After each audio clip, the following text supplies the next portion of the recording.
Hi, my name is Art Martinez de Vara. I'm the author of Tejano Patriot, The Revolutionary Life of José Francisco Ruiz, 1783 to 1840. Today, I'm going to talk to a little bit about José Francisco Ruiz and the Tejano Revolutionary experience. The Tejano Revolutionary experience begins much earlier than 1836. It begins in the events surrounding 1810 that ultimately led to the independence of Mexico. Like all revolutionary movements, it has its antecedents far into the past and with a specific application at the time that the revolutionary movement arose. In particular, in this case, in 1810, we see the emergence of the Napoleonic Wars in Europe, which really displaces the existing European political order. Napoleon invades the Iberian Peninsula, sweeps across the peninsula, invades Portugal, and captures the majority of Spanish territory, including subjugating the king, putting him into captivity, and placing his brother, Joseph Bonaparte, on the throne of Spain. This caused all sorts of reverberations across the Spanish Empire, particularly in Spanish America, where people began questioning their institutions of governance and applying what had been theoretical political theory, finally going into practice. And a lot of the issues or problems that the colonials felt kind of came to a forefront at this point, in part because of their perception of the ruling authority being illegitimate, that of the French imposed king. Colonials in America were long disgruntled with the European privileges of the Spanish colonial system, the lack of ability to hold certain offices because they were born in the Americas. They were disgruntled with the mercantile economic policies of the Spanish crown. The Spanish system was designed to filter cash in the form of silver primarily and gold back to the crown, and to pay for many of its costly wars in Europe, in the Netherlands and elsewhere. Because of those mercantile policies, there was bans on external trade. So for the Tejanos in Texas, for example, trade with Louisiana was a logical and more cost-effective reality than the complex mercantile system where goods were imported into the south of Mexico and then slowly transported north. This mercantile system created a lack of markets for agricultural goods. So outside of the local population and the presidio, there really was no market for Tejano agricultural products. Crown enforced monopolies, the perception of corruption among crown and judicial officials.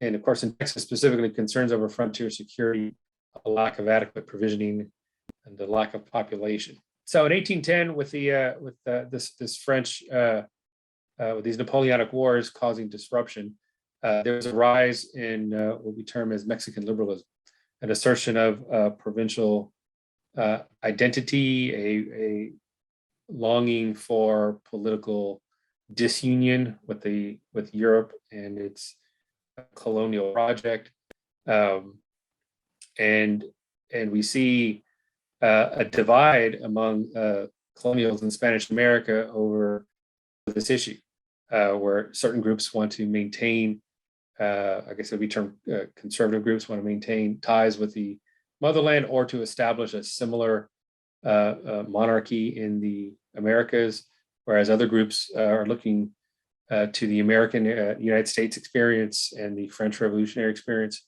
as a way of casting off monarchy and establishing a more egalitarian society. So amidst all this turmoil and international uproar, we have in the far northern frontier of Spain, of New Spain, Spanish America, in San Antonio, we have José Francisco Ruiz. José Francisco Ruiz at that time was serving as city attorney on the town council of the town of Béjar. I will use the name San Antonio, which people are more familiar with, but doesn't come into being until much later. But for the rest of this lecture, I'll refer to the town of San Antonio. So he's serving as city attorney for the town of for San Antonio when Father Miguel Hidalgo does his famous Grito de Dolores, calling for the independence of Mexico, and revolution starts thundering northward towards San Antonio. This happens in the fall of 1810. Ruiz's term expires, and but for this revolution, Francisco Ruiz was essentially one of the few private attorneys in San Antonio. He was on track to becoming the judge or the alcalde of the town. So he had a thriving legal career. When revolution finally did reach San Antonio in the form of the Las Casas revolt, de las Casas was a retired military officer. There was a series of uprisings in the northern part of what's today Mexico. Texas had remained relatively quiet. And the royal authorities, after seeing that Texas was relatively quiet, planned to relocate or move some of its military personnel here in San Antonio southward to help suppress the revolutionary activity along the Rio Grande and southward. This caused quite a bit of turmoil among the population, in particular because the major threat that Indian raids had on the city. And it was perceived that the removal of military forces at San Antonio would result in an uprise of Indian hostilities. Majority of those the soldiers who are part of the militia, their families resided in the city, and so it was a common concern of both the civilian and the military population, which in essence were one and the same. And so, under this pretext, we see de las Casas and a group of revolutionaries literally walk in, gain the support of the Bear militias, and take over San Antonio from the Spanish authorities. De las Casas proved to be a poor administrator, unable to suppress a lot of the human nature or our tendency towards revenge and opportunism, and very quickly drew the ire of nearly everyone in San Antonio. And a counter-revolution overthrow was planned. José Francisco Ruiz was among those who participated in the counter-revolution. Again, he was a fairly young man. He didn't take a leadership role, but those who did were primarily in-laws of his, people related to him by marriage and by the Catholic system of compadrazgo, or godfather, or godparentage. And royal authority was restored in San Antonio. At that point, the royal authorities appointed Francisco Ruiz to a military position, something he had previously had no experience with, but they tried to fill the ranks of the local militia with royalist sympathizers. Ruiz was commissioned to be a quartermaster, which is someone who's charged with provisioning the troops stationed there at San Antonio, something that he was very well prepared for, in part because of his close extended family. The Navarros, the Vermendis, ran two of the large merchant houses of San Antonio. And so he began his military career as quartermaster of San Antonio. That lasted for about a year and a half. In the interim, Father Hidalgo and his uprising was suppressed. Hidalgo himself fled northward in an attempt to reach Texas and ultimately the United States to kind of build a base of support in the north. The feelings was that the Americans would be sympathetic to Mexican revolutionary activity because of its own colonial or anti-colonial experience. But he was captured and executed in Chihuahua. But before he did so, he sent two emissaries to Texas in order to raise support and to the United States. One of which was a gentleman named Bernardo Gutierrez de Lara, who was a very charismatic individual and was successfully made his way to the United States, and ultimately had an audience with the President of the United States and the Secretary of State, in which he tried to get the United States to intervene in the cause of Mexican independence. At that time, the United States was on the brink of war with Great Britain, which was the War of 1812. And so they declined to intervene, but did give permission for Gutierrez de Lara to raise an army and to in Louisiana and to use Louisiana as a base in which to invade from the north and continue Hidalgo's uprising, which he did. So Gutierrez de Lara returned to Louisiana. He raised an army. Several American military officers were recruited onto the campaign. A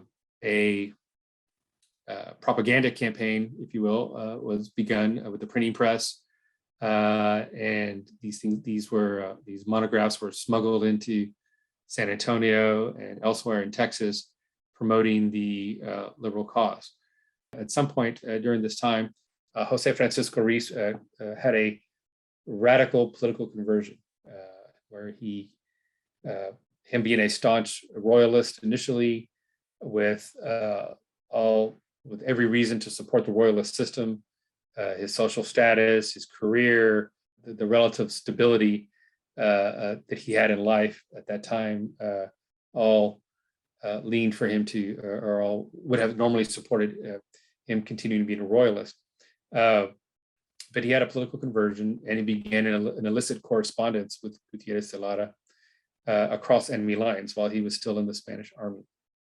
Gutierrez de Lara and his Republican Army of the North invade Texas. They quickly capture Nacogdoches. They move on to La Bahia, and Ruiz and the Spanish military goes to La Bahia to lay siege to try to stop this invasion. During the battle, Francisco Ruiz is injured, though it doesn't appear to be serious as he continues with his duties.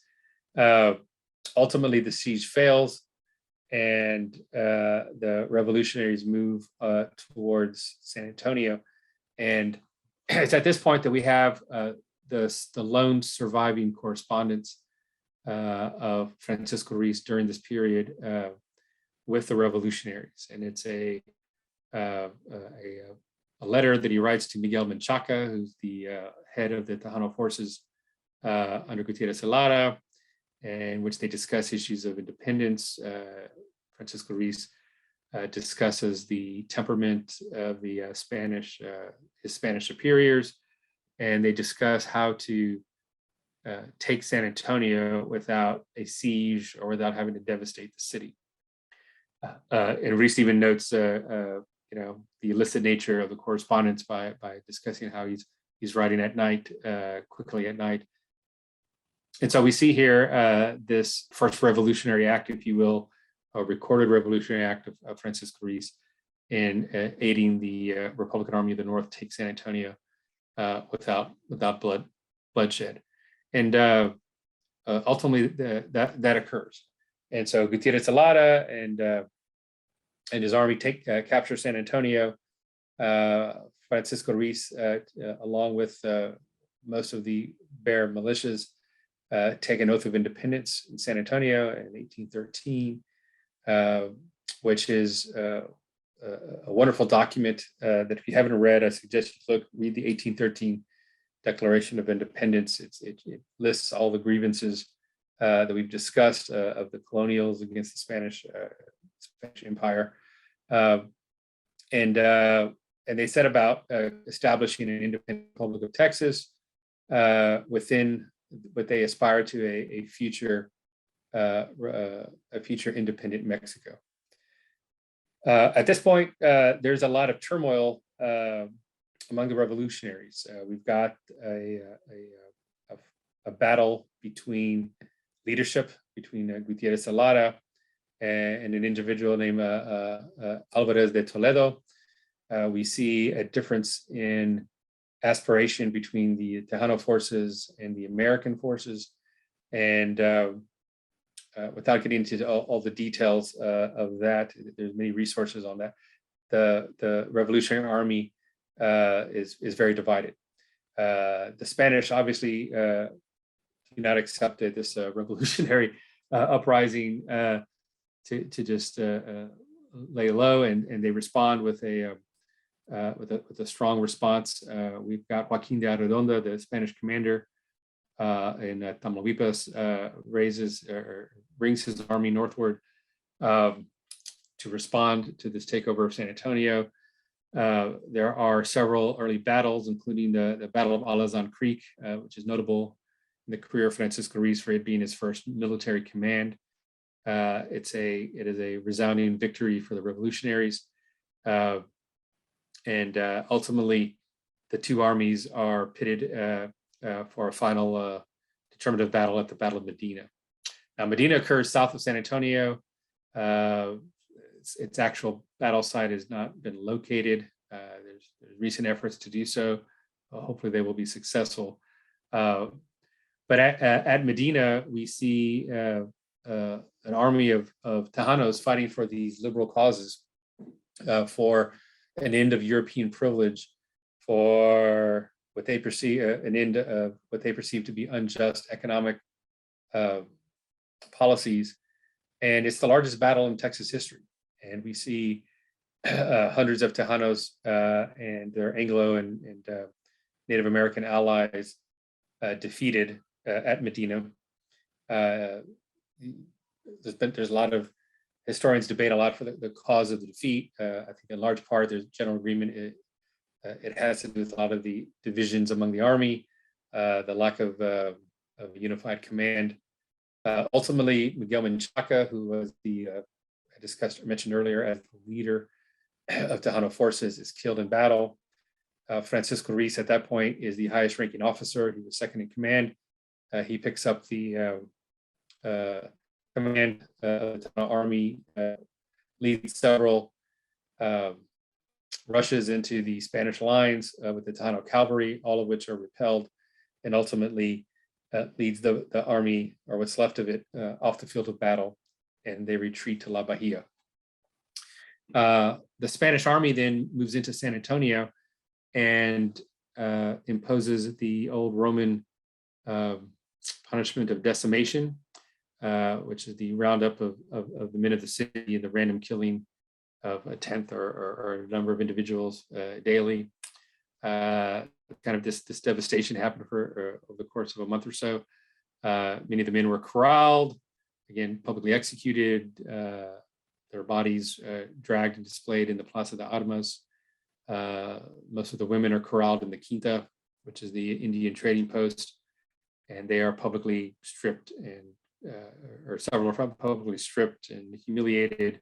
All are forced to service the army, and the individuals like José Antonio Navarro, who are very central in the 1836 uprising, write about this experience of seeing their fathers in exile or killed in the field of battle, mothers imprisoned and humiliated, and the children of the town left to fend for themselves, as being one of the most central experiences of his generation, one of the most defining experiences of his generation.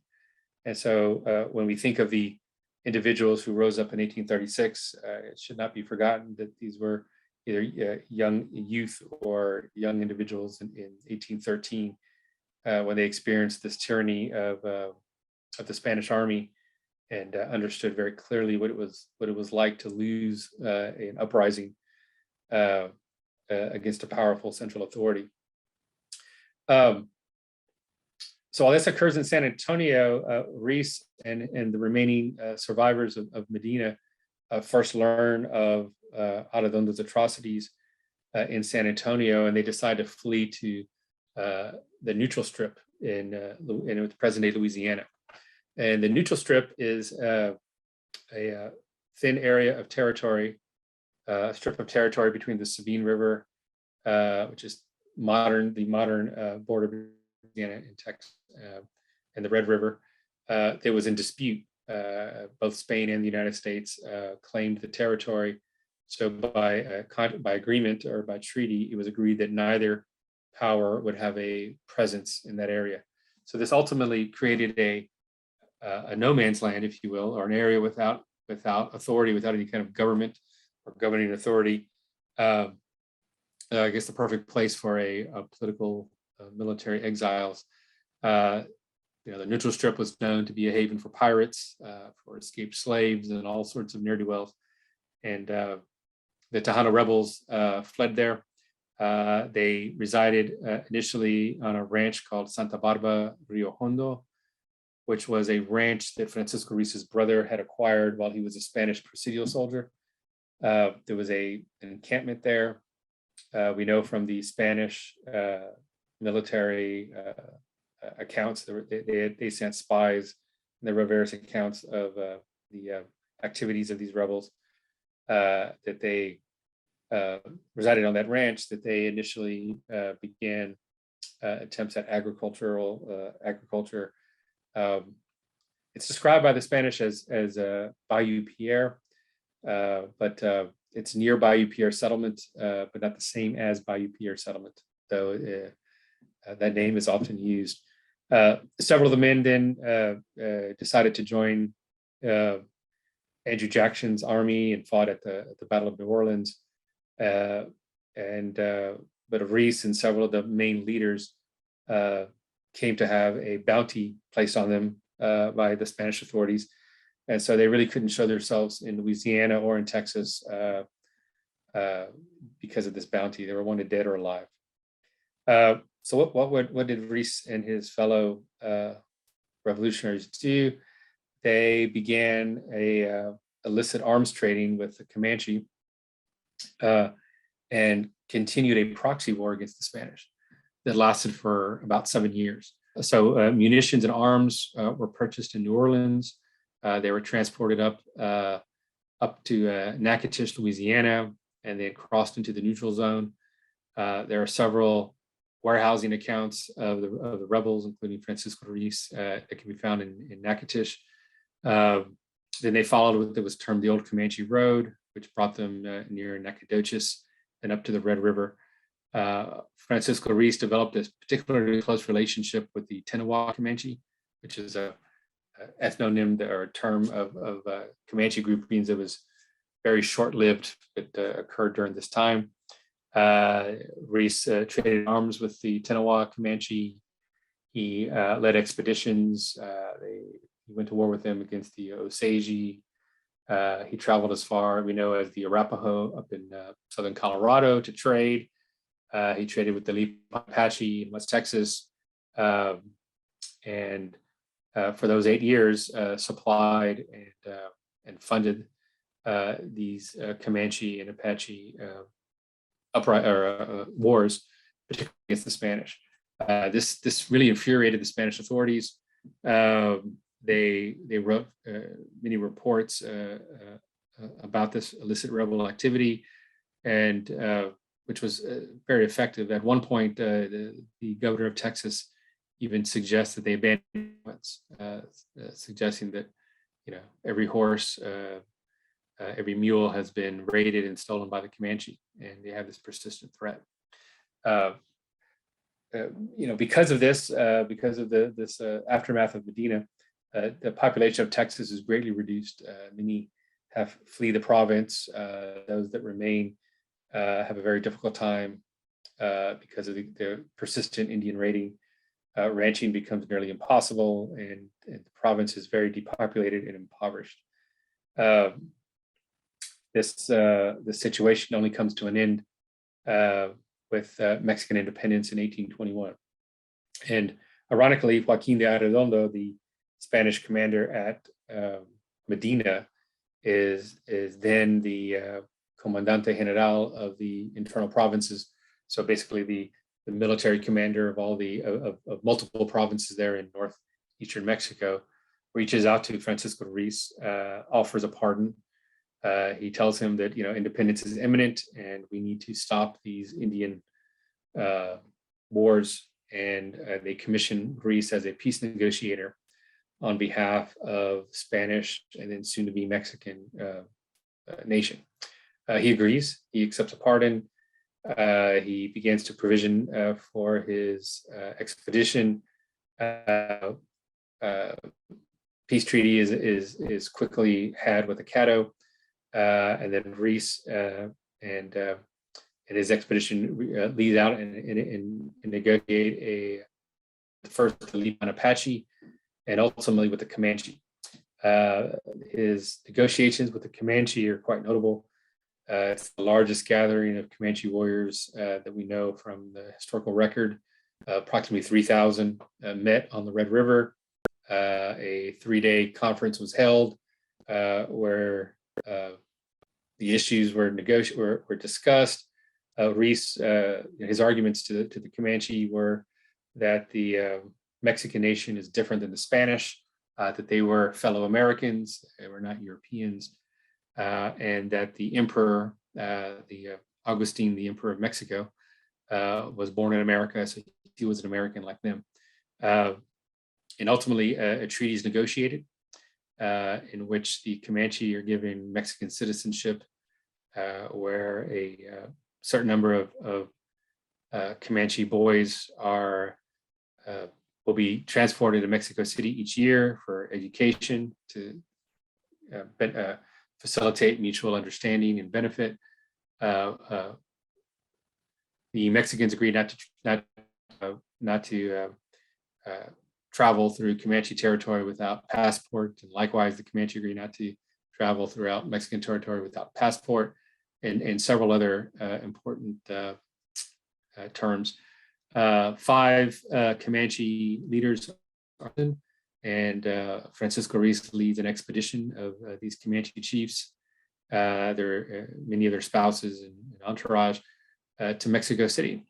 Quite the sight, I'm sure, as many Mexicans' experience with Comanche had been through raiding and conflict. They arrive in Mexico City. They have an audience with the emperor. Ruiz, who is fluent in Comanche, serves as translator, and the treaty is ratified by the emperor, and the expedition returns. Along the way, we see the first uprisings against Augustine, the emperor. The Comanche, in accordance with the treaty, offer their services to the emperor, who declines, and the expedition returns to San Antonio. Francisco Ruiz is received as a hero.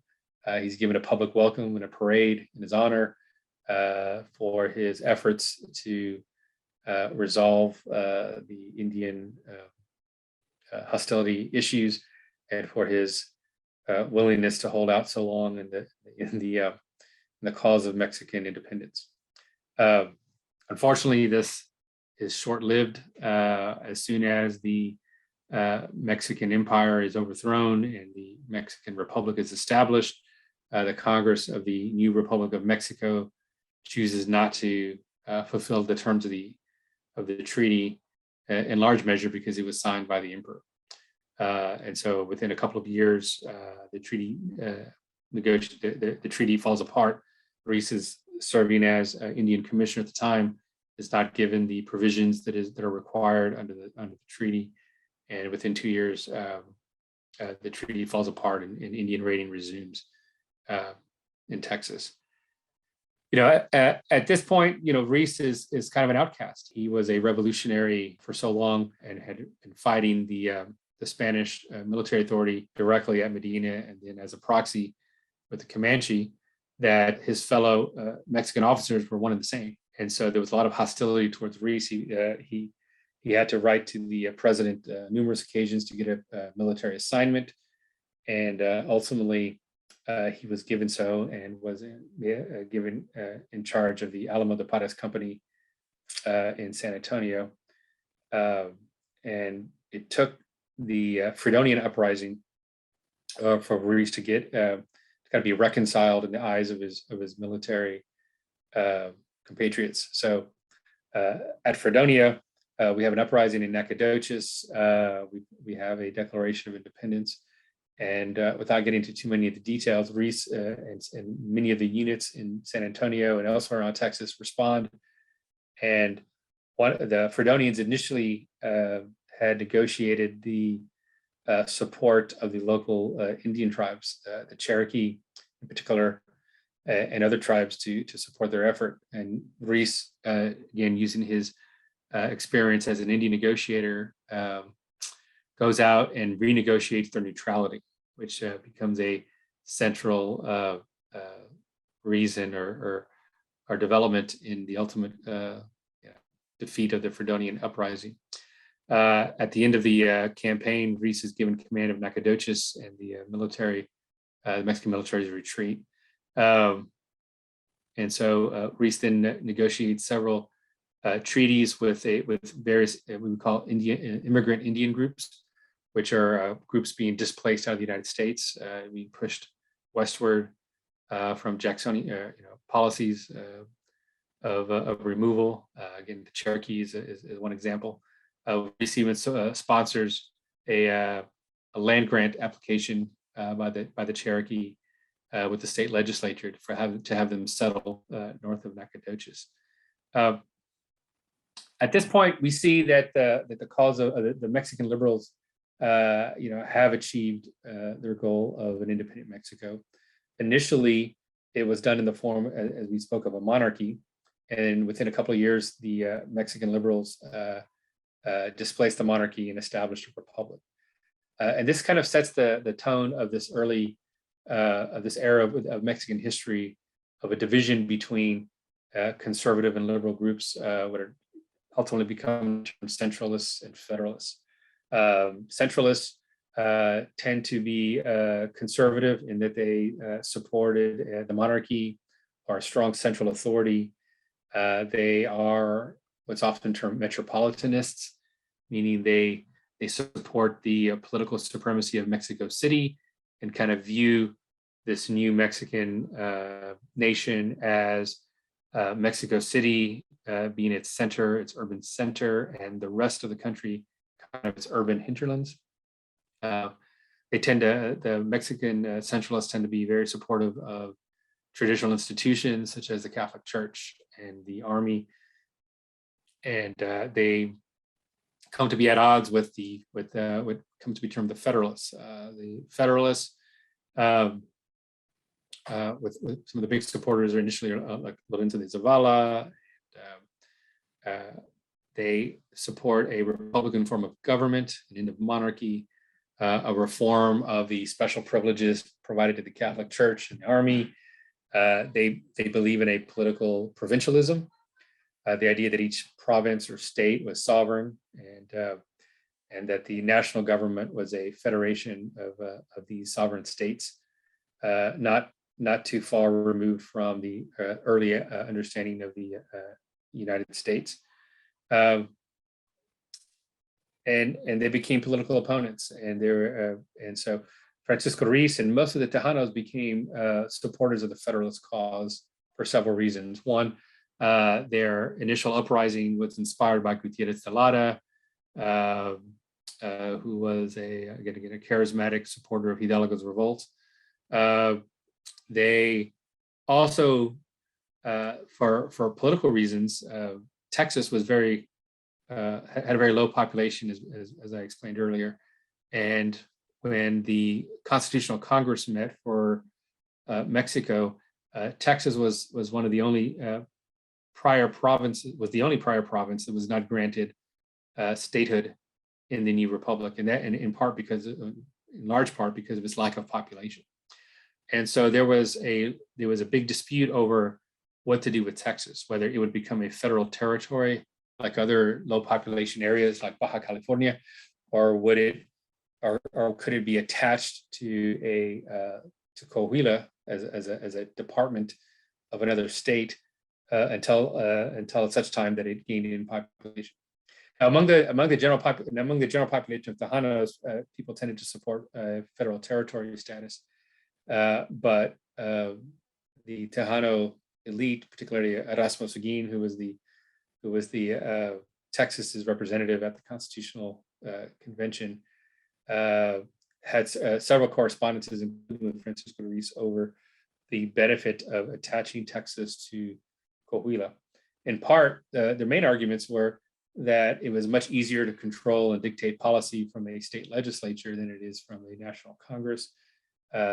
Even though they would have a minority of representation at the state legislature, it would be much larger than at the federal Congress level, and that certain policies that were very unpopular at the national level could be pushed forward at the state level, particularly the idea of promoting immigration through land grants and overlooking issues regarding slavery.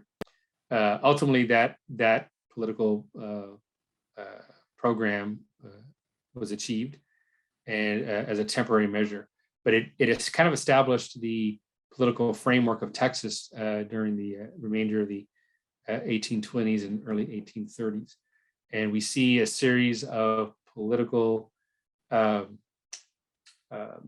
decisions made for the ultimate goal of creating an independent statehood of Texas. And among those, as we mentioned, was immigration. And so one of the things that the Tejanos advocated for strongly in the state legislature were generous land grant provisions to promote immigration. The one thing that Texas did have was land, lots of it. And in order to promote immigration, they began a process of became known as the impresario system, where individuals were granted large swaths of land. They were given a contract by the state legislature to recruit immigrants with certain criteria. Of course, Stephen F. Austin is the most famous and one of the most early and most successful of these impresarios. And so individuals recruited to Austin's colony were required to be or become Catholic. They preferred married over the unmarried. They should have good moral character. They were to become Mexican citizens and pledge their loyalty and support of the Mexican government. In exchange, they would be given generous land grants and begin the process of establishing an agricultural economy and creating the population base that was needed for a thriving economy, and in particular to resist or push back the frontier against the Comanche and the Lipan Apache. So Ruiz was a proponent of these policies. It quickly became apparent that in order to recruit immigrants from the most logical location, which was the southern United States, and to establish their form of agriculture, that they would bring with them the institution of chattel slavery. Slavery was banned by in the Mexican Constitution and by the Mexican Congress, and so several workarounds were created in the Coahuila y Tejas legislature. Everything from, or ultimately the lifetime indentured servitude contracts were approved. The issue of slavery is very topical these days, and there is a lot of discussion to be had over the Tejanos' compromise or dealings with slavery, but it's also a very complex issue. One, that it's more appropriate to talk of slaveries in the plural, as there were multiple institutions of forced servitude in Texas beyond the traditional chattel slavery that we are familiar with in the American South. Certainly that was present and imported and brought in by American immigrants, but under the Spanish and Mexican systems themselves, they had institutions such as debt peonage. They had indentured servitude. There was a long history of Indian captives and reverse captive Indians, and of course we've got 2 centuries of Spanish reduction, the term they use, reducción, of the native tribes or the native peoples of Americas, and to coerce them into becoming Spanish subjects. And so all of these institutions existed side by side, and ultimately what the Tejanos the way they were able to accomplish this compromise was by recasting chattel slavery into a form of indentured servitude, which was familiar and more palatable to the to the Mexican political class. And so we see that compromise occurring. Ultimately, so Francisco Ruiz is part of these political dialogues. We see through his correspondence, begins rising in prominence among the Mexican military. He returns to San Antonio from Nacogdoches after being commissioned a second time to do another round of negotiations. He negotiates his peace with the Comanche yet again, with the Apache, with the Wichita, and several other tribal communities. And he is stationed again at San Antonio when he's given a commission to establish a new fort and capital for Texas at a place that's termed Tenochtitlan, which is near present-day College Station. In 1826, the Mexican government commissions a boundary commission to come to Texas and survey the boundary between the United States and Mexico along the Red River and Sabine Rivers. And along with that, they're tasked with several other reports. Ultimately, the report of the leader of the expedition, Miguel Tirán, makes some alarming conclusions to the national government. He notes that East Texas is overrun by illegal immigration from the United States, that the majority of the population there are squatting on land, they don't speak Spanish, they're not Catholics, they have no political or social ties to the Mexican nation.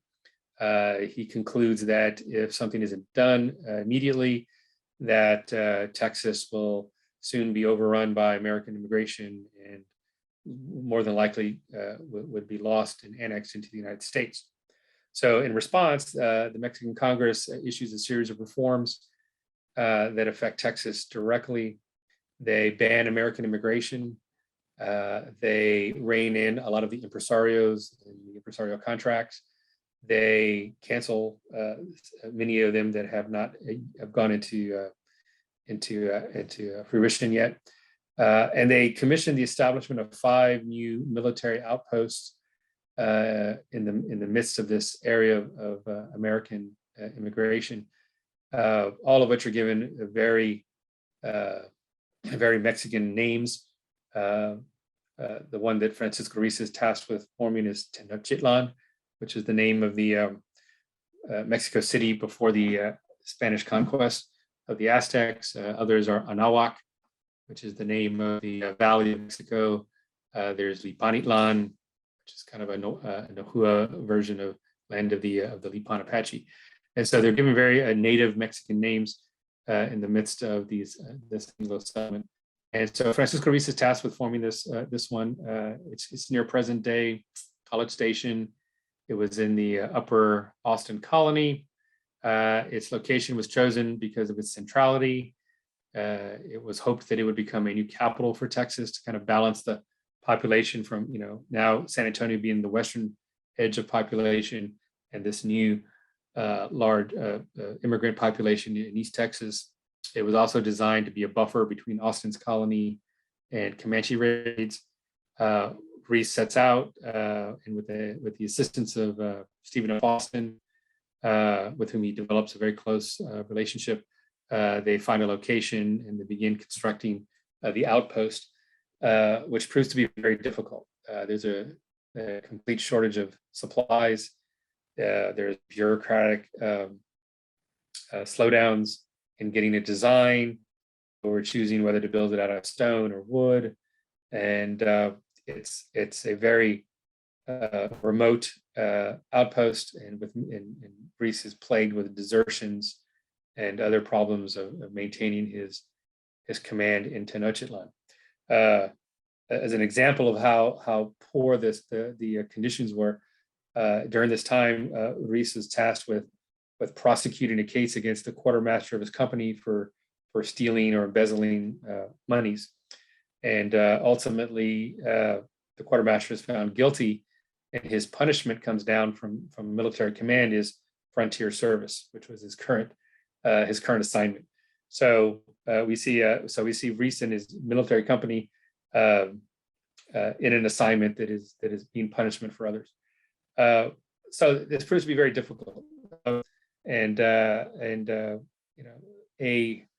a rough settlement, a barracks, a command post, are ultimately carved out of the wilderness. They are heavily dependent on Austin's colony for provisions. Ironically, being that they're the military outpost designed to kind of oversee and make sure that the anglers are kept in line, but they're completely dependent on settlers for their survival.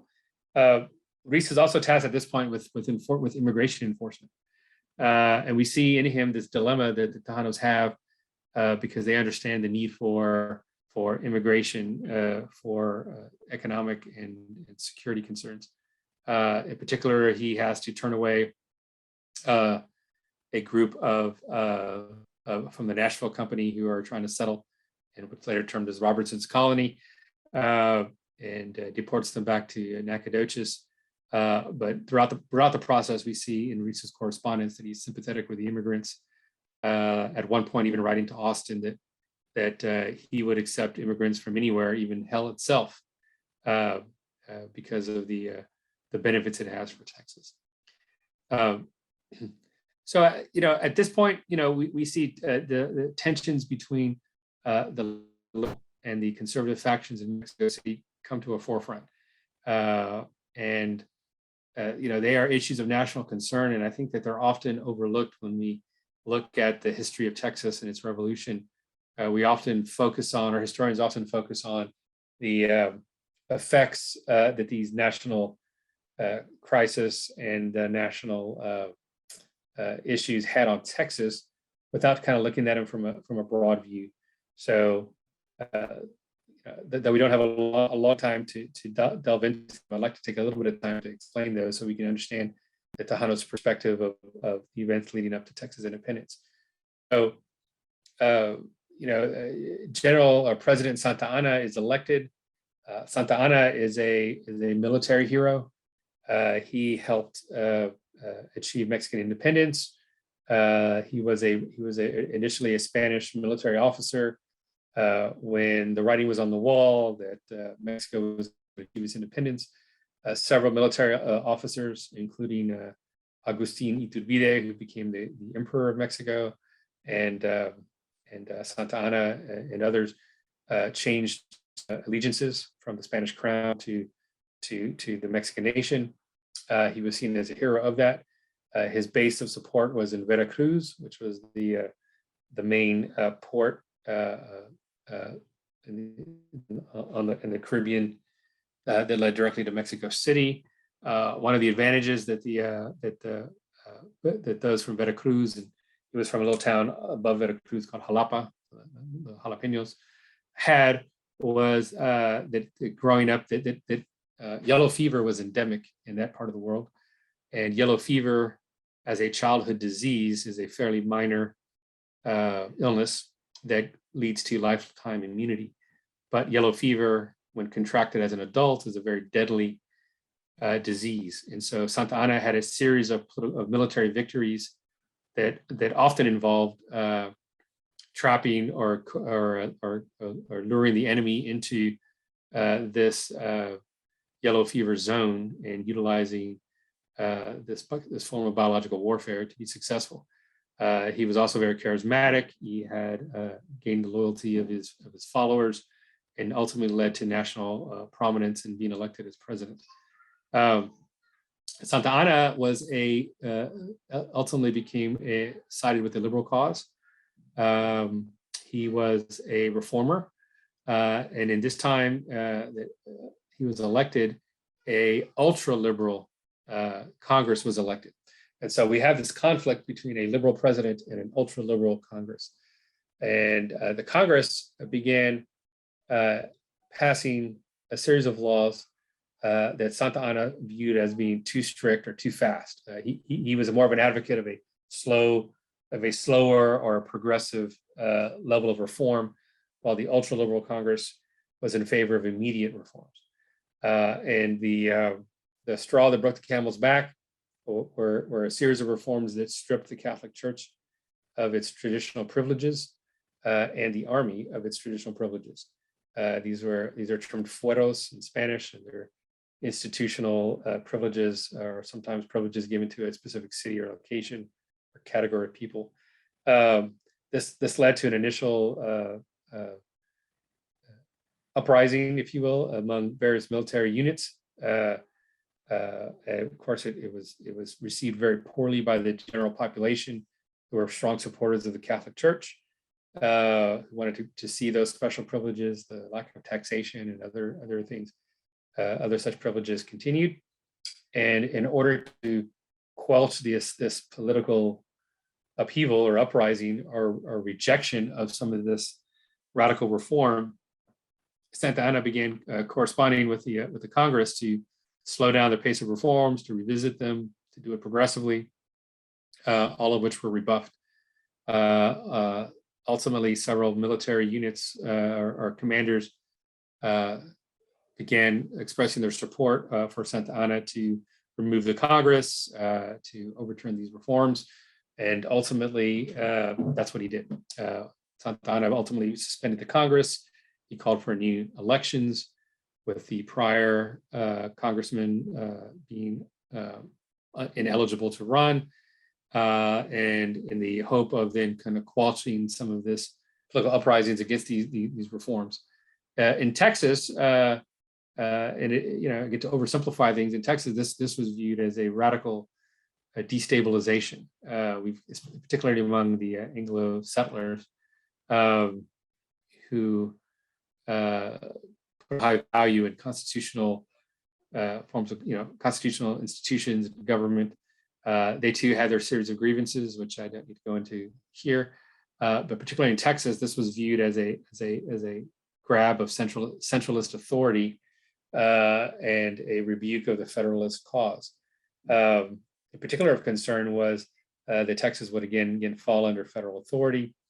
We see that the beginnings of the uprising in Texas is for a restoration of the Federalist Constitution, the 1824 Constitution, a reversal of Santa Anna's extra-legal response to the ultra-liberal Congress. And we see a large amount of Tejano support in the initial days of the revolution. Francisco Ruiz himself had recently retired. At Tenochtitlan, he had contracted an illness. We don't know specifically what it was today, but it was some sort of systemic illness that affected his multiple organs. He complained of hydropsy, of pimples breaking out over his whole body upon initial infection, and ultimately exhausted by his assignment and his illness. He retires. He abandons the Tenochtitlan project and returns to San Antonio in 1834, and kind of right about the beginnings of the rumblings of this revolution. He attempts to retire. He moves on to his ranch on the Medina River, and he even trying to escape the politics of San Antonio. But like many notable individuals, he gets pulled back into service during the time of this uprising.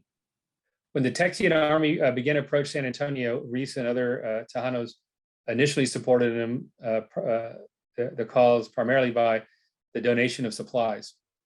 We have Juan Seguin go to the rural ranches around San Antonio to raise men for his company.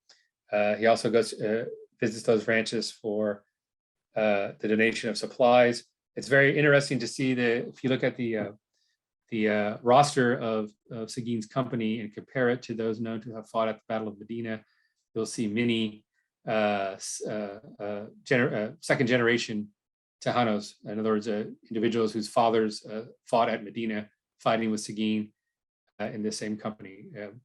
Again, they're fighting for the same liberal cause that they fought in 1813. Ruiz stays out of the battle. Ultimately, the Texians are successful. They take the Alamo. Ruiz then volunteers to lead a provisioning expedition to present-day Port Lavaca. He recruits a number of Mexican carteros, men who ride carts for a living, and they go to Port Lavaca and where they're impressed by the Texian army. They unload a series of ships coming in from New Orleans that are providing provisions to the army, and then they bring provisions back to the Alamo to re-provision the garrison there. It's at that point that an election is held, and Ruiz is elected to be the representative of the city of San Antonio, along with his nephew, José Antonio Navarro. Two others are elected to represent the Alamo garrison, and they move on to Washington on the Brazos for the convention. Ultimately, that's where they hear the news of the fall of the Alamo. In fact, the first notice is received by Ruiz and Navarro, a letter written by Juan Seguin in Spanish, which has now been lost to history, unfortunately. But the independence is ultimately declared, and Ruiz and Navarro continued or follow the Texian government as they move slowly towards Louisiana into exile. Now, it's important to note that the majority of Tejano support for the revolution ends when Declaration of Independence is declared. When you see rosters of Tejanos who support that revolution, almost all of them are before independence is declared. They all served prior to independence, because I think the general sentiment among Tejanos statewide was that the uprising was in support of a restoration of the Federalist Constitution or the Federalist cause, and that independence was a step too far. We see several individuals like José María de Jesus Carvajal, who was on his way to the convention, again, refusing to participate because they felt that the view of independence was treason or one step too far. But of those that remained faithful to the revolution, it was primarily the Tejanos at San Antonio, and led by Francisco Ruiz and Navarro. Ruiz ultimately, following the political class, retreats to Nacogdoches, where they receive news of the victory at San Jacinto. And Ruiz is later elected to the Senate of the Congress, where he serves as the first senator from San Antonio in the Congress. It's there that we see kind of this, the beginnings of what will be the new political landscape of Texas. Ruiz files the very first civil rights bill in Texas history. It's a bill asking that the Army of the Republic and the Texas Rangers cease from harassing the Tejanos in San Antonio along the Medina and San Antonio rivers. He asks for clemency and kind of argues the cause of those, saying that those who remain neutral and those who maintain their support of Mexico, trying to argue that history will be the view. History will judge them on how they treat those who were unable to cross the line into an area that would have been perceived as treason. Those who had experienced the tyranny of Medina, of the aftermath of Medina, and to forgive them for remaining neutral. Ultimately, that bill failed. It didn't get out of committee, and Ruiz had to resign from the Senate by the second term due to his illness. And he died in 1840. So what we see, I think, in the life of Francisco Ruiz kind of exemplifies the Tejano experience, or revolutionary experience, leading up to 1836, and that it began in the uprisings of 1810 with the centuries-long grievances of the Spanish colonials coming to the forefront in the wake of the Napoleonic Wars, the disruption of the Spanish political order, the aftermath of the American and Haitian French revolutions, kind of coalescing among the Mexican population, particularly here on the frontier in Texas, as a new political aspirations that they had, aspirations of economic liberty, aspirations of an end to strict social class structures, a desire to increase immigration and population, to restore Texas after this devastation following Medina and the 7 or 8 years afterwards of these Indian proxy wars. Their desire to, again, promote immigration, promote a thriving economy, to achieve independent statehood. And ultimately, when that centralized authority found its way to Texas and began asserting its authority, a group, particularly at San Antonio, decided to move forward and with its support of the American aspiration of independence. And I think this is exemplified, and I'll leave you with this, with a letter that Francisco Ruiz wrote home. This was in the winter break of the Congress. It was the day Stephen F. Austin died, and Ruiz is a military man by profession. He's not very sentimental, but he writes a very sentimental letter home this time, and he advises his son-in-law. He's writing to his son-in-law, and he says, "Hey, the Mexican army is going to come back. They're not, just like in 1810, they're not going to allow us to just achieve independence without a response. And when they come back, he advises them, don't side with the Mexican side, and don't side with Santa Anna. In fact, he uses the term la culebra, the rattlesnake. He won't even say his proper name. He calls him the rattlesnake. And he gives the rationale. He says, we've thrown our cause with the Americans because they are freedom-loving people and they have the arms to defend it. And I think that's kind of a summary of Tejano's support for the 1836 revolution. There was this long aspiration for liberty in its various forms that had been suppressed both by the Spanish and later by the Mexicans. And now they're going to try their lot with the Americans. And as important as it was that the Americans had arms to defend it, because they had risen up and lost it on other occasions. And so with that, I will leave you.